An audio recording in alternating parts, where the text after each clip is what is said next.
नमस्कार। आपका स्वागत है इन्वेस्टर वाणी में। आगे बढ़ने से पहले एक बहुत ही ज़रूरी बात। पहले सब्सक्राइब करें और फिर लाइक करें। चलिए, अब बिजनेस मॉडल में एक ऐसे बिजनेस मॉडल की बात करते हैं जो बहुत ज़्यादा प्रॉफिट देता है अगर अच्छे से चलाया जाए तो।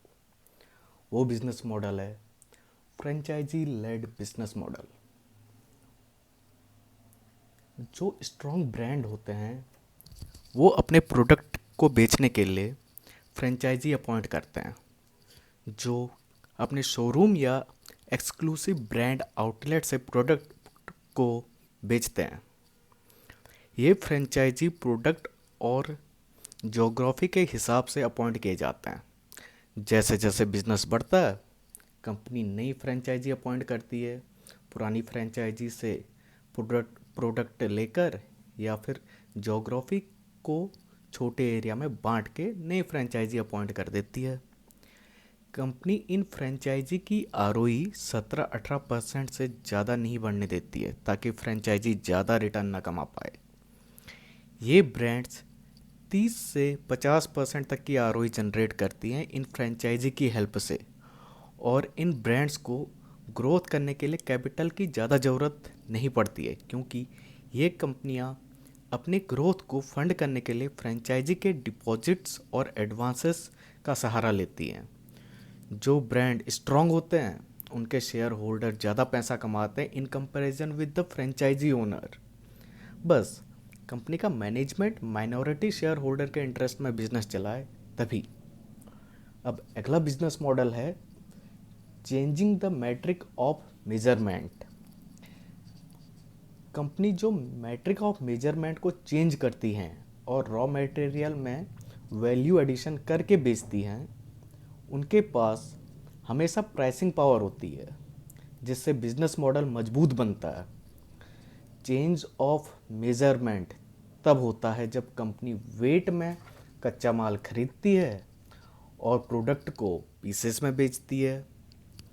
Fast moving consumer goods like biscuit, cigarettes, liquor, beverages, soap, shampoos, pharmaceutical company products like medicines, medical devices, high value consumer discretionary products are the businesses that form strong brand with high pricing power.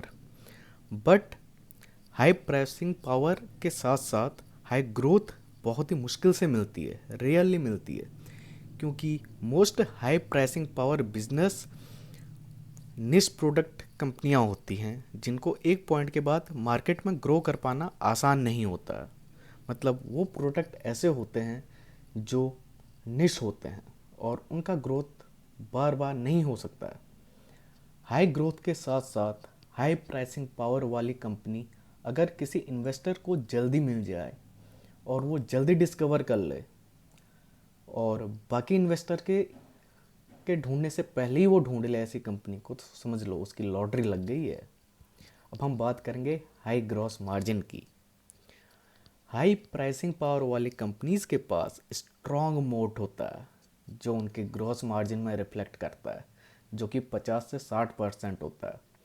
मान लो अगर कोई माल 1,000 में बेचा, तो जिनके पास high gross margin होता है, जिन कंपनियों के पास, वो कंपनियां सिर्फ कच्चे माल की लागत 500 से 400 का ही करती हैं, बाकी सारा प्रॉफिट होता है। एक बिजनेस मॉडल और है, वो है गवर्नमेंट लीज या लाइसेंस पर ऑपरेट करने वाली कंपनी, जिनके पास कॉम्पिटिटर के उस बिजनेस में एंट्री करने का बैरियर होता है, जैसे माइनिंग राइट्स हों या मिनरल निकालने का लाइसेंस या फिर टोल कलेक्ट करने का। ऐसा बिजनेस मॉडल प्रॉफिट और मार्केट शेयर अकेले एंजॉय करता है और कोई दूसरा उस बिजनेस में घुस ही नहीं सकता विदाउट गवर्नमेंट लाइसेंस और परमिशन। अगला बिजनेस मॉडल है पेटेंट वाली कंपनीज का। पेटेंट्स वो एक्सक्लूसिव राइट्स गवर्नमेंट के द्वारा उस प्रोडक्ट के इन्वेंटर या फिर एक सर्टेन प्रोडक्ट को डेवलप करने की प्रोसेस के लिए दिए जाते हैं। ये राइट्स इन्वेंटर के पास एक सर्टेन पीरियड ऑफ टाइम के लिए होते हैं और उस पीरियड में इन्वेंटर की परमिशन के बिना कोई पेटेंट को यूज़ नहीं कर सकता है। इस वजह से पेटेंट एक एंट्री बैरियर बन जाता है कॉम्पिटिटर्स के लिए उस बिजनेस में। As a result company gets entitlement to make huge profits for entire length of the patent period because of high pricing power. Patents and brand intangible asset होते हैं companies के लिए और उनका रिटर्न ऑन कैपिटल बेस्ट होता है। Entry barrier create करने का एक और तरीका है लो कॉस्ट ऑफ प्रोडक्शन से कंपनियां ऑपरेट करें तो, जिससे कंपनी के प्रोडक्ट को कम दाम पर बेचा जाए और सफिशिएंट रिटर्न ऑन कैपिटल को मेंटेन किया जाए। पर लो कॉस्ट प्रोड्यूसर एक सर्टेन एक्सटेंट तक ही कॉस्ट कटिंग कर सकता है, उससे ज़्यादा कॉस्ट कट करेगा तो उसके लिए लॉस हो जाएगा। एंट्री बैरियर क्रिएट करने का एक और तरीका होता है जिससे कोई कंपनी कॉम्पिटिटर्स को आगे बढ़ने से रोकती है या आने ही नहीं देती है, और वो है बहुत ज़्यादा कैपिटल एक्सपेंडिचर करके, जिससे उस बिज़नेस में आरओई तो कम रहता है और जो कॉम्पिटिटर्स होते हैं उसके लिए वो बिज़नेस अनअट्रैक्टिव हो जाता है क्योंकि ब्रेक इवन पॉइंट बड़ी मुश्किल से मिलता है। इसलिए कोई कंपनी ऐसे में उस बिज़नेस में घुसना नहीं चाहती है और ज़्यादा पैसा नहीं लगाना चाहती है। एक मोट किसी भी बिजनेस में हो सकता है वो है network effect and switching cost. For example, मेरे 2 डीमैट अकाउंट हैं, दोनों अलग अलग ब्रोकर में। अगर मैं एक ब्रोकर के डीमैट से दूसरे ब्रोकर के डीमैट में शेयर बेचना चाहूँ अपने, तो मैं ट्रांसफ़र करना चाहूँ तो नहीं कर सकता हूँ। तो मेरे को क्या करना होगा, मेरे को बेचना पड़ेगा एक ब्रोकर में, फिर दूसरे ब्रोकर में ख़रीदना पड़ेगा। तो ये नेटवर्क इफ़ेक्ट मोड के रूप में काम करता है बिजनेस के, मतलब कि हम इजीली स्विच नहीं कर सकते हैं। और इसी तरह अगर एक और एग्जांपल से समझते हैं, व्हाट्सएप। हमारे सारे दोस्त और रिश्तेदार व्हाट्सएप में होते हैं, वहीं पे हम फ़ोटोज़, मैसेज, एवरीथिंग शेयर करते हैं। तो हमें भी व्हाट्सएप में ही जाना पड़ता है। आजकल बहुत सारे लोग यूट्यूब पर कंटेंट डालते हैं, और अगर मैंने उस कंटेंट को देखना है तो मुझे भी यूट्यूब पे ही जाना होगा। अब नेटवर्क इफ़ेक्ट ये इंश्योर नहीं करता है कि high pricing power and high margin ही होंगे, बल्कि इसका बेनिफिट कंपनीज को ये होता है कि मार्केट शेयर का मेजॉरिटी हिस्सा इनका होता है और सारा का सारा प्रॉफिट यही कंपनियां ग्रैब कर लेती हैं। अगला पॉइंट हम डिस्कस करते हैं कि प्रोडक्ट का कितना पेनिट्रेशन है मार्केट में।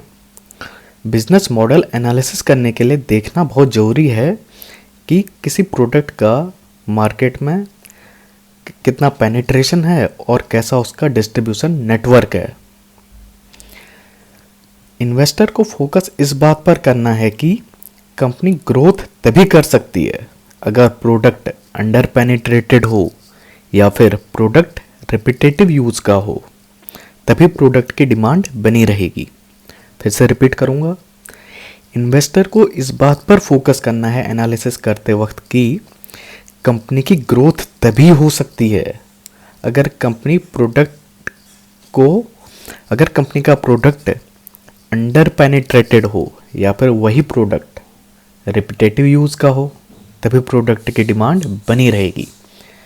कंपनी का डिस्ट्रीब्यूशन नेटवर्क जितना अच्छा होगा उतना ही मुश्किल नए कॉम्पिटिटर के उस बिजनेस में एंटर करने में होगा। एक इन्वेस्टर का किसी कंपनी को एनालिसिस करते टाइम ये देखना चाहिए कि if replacement cycle of a product is high, then the penetration level of the particular product has to be low. For example, electric vehicles.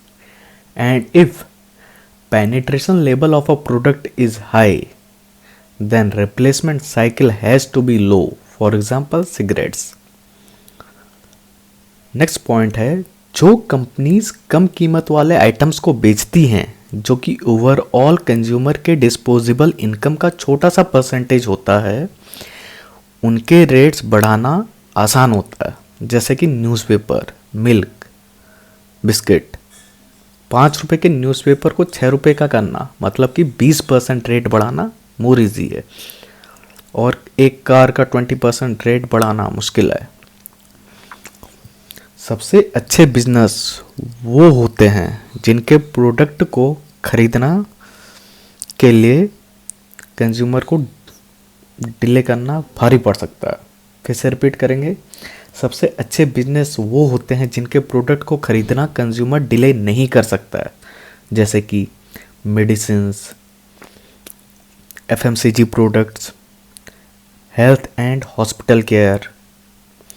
अगर घर में किसी को हार्ट अटैक हो जाए तो ये तो नहीं बोल सकते हैं ना कि छोड़ो, आज नहीं जाने देते हैं, आज नहीं ले जाते हैं हॉस्पिटल, कल ले जाएंगे। नहीं, हमें इमरजेंसी में उसी वक्त हॉस्पिटल जाना पड़ेगा, और जो मेडिसिन डॉक्टर प्रिस्क्राइब कर रहा है या कोई भी सर्जरी कर रहा है तो वही करवानी पड़ेगी, भले ही उसमें कितना भी खर्चा क्यों ना आ जाए। और भूख लगने पर हमें खाना तो चाहिए, वो कहाँ से आएगा? एफएमसीजी प्रोडक्ट्स को लेके। तभी ये बिज़नेस अच्छे माने जाते हैं। Thank you.